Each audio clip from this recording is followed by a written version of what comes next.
The next call is a split call. Jan Logie, 5 minutes.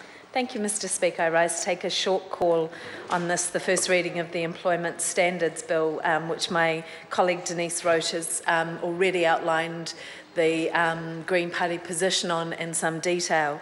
So I would like to confine my contribution to looking at two particular aspects of the bill. One, paid parental leave, and secondly, the zero-hour contracts aspects of the bill. The Greens, as has already been stated, sadly can't support the bill in the state it is at the moment. And I noticed the member that's just sat down said that this bill is proof that the government is aware of what's happening in our communities, in our workplaces, and that they are the party to respond, to paraphrase his contribution.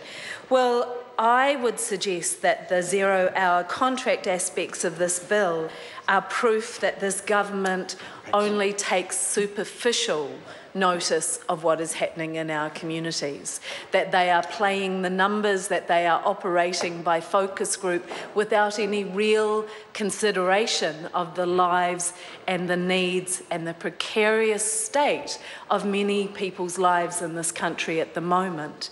And that is at the heart of why we can't support this bill as it is at the moment. The CTU has concerns that this bill will actually legalise zero-hour contracts, whereas at the moment employers are actually taking legal risks using zero-hour contracts because they are not in our law and they are open to challenge. And what this bill does is put them on firm footing to enable them to engage in those contracts. And sure, the government will say it's about negotiation, and we heard that again through the health and safety legislation. This absolute unwillingness to listen to people in the communities about that power differential and how so many people in these jobs just feel completely unable to negotiate because they feel as if all of their hours and their wages are on the line if they complain, if they stand up for something. So people are being told they should be grateful for work, and they are acting as if they are because they are so worried about losing their jobs. And I was speaking with some workers today who were saying that they're on full-time employment, and that now equates to 32 hours a week, and they're earning what's considered by many, sadly now, a decent wage of $16.50 an hour. And that's $27,000 a year, and they are having to feed their family and support their family on $27,000 a year on a full-time above minimum wage salary or wage.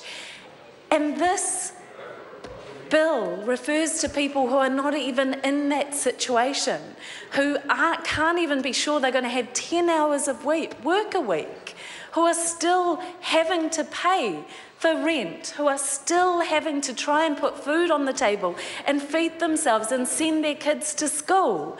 They deserve more certainty than that. And the government suggesting that they're aware of what's happening and that they're listening and they're responding, when they come back with a bill that actually entrenches in law the ability for employers to do that, for these people to have to work multiple jobs and not even be sure from one week to the next how they're going to pay their rent, I think that proves you're not listening, National Party, because that is not what our country needs. And when those workers were telling us today, when I asked them, what are your dreams? And they said, we've had to put our dreams in a cupboard because we are so focused on surviving, on being able to put food on the table. This is an opportunity to have some aspiration for people in this country, to enable them to have the very basic aspirations for themselves, to get their dreams back. And this bill is a failure. It fails to give people any certainty. It only gives employers a bit more certainty, and that is not balanced, that is not aware, and that is not what this country needs. And so therefore, at this stage, we cannot support it.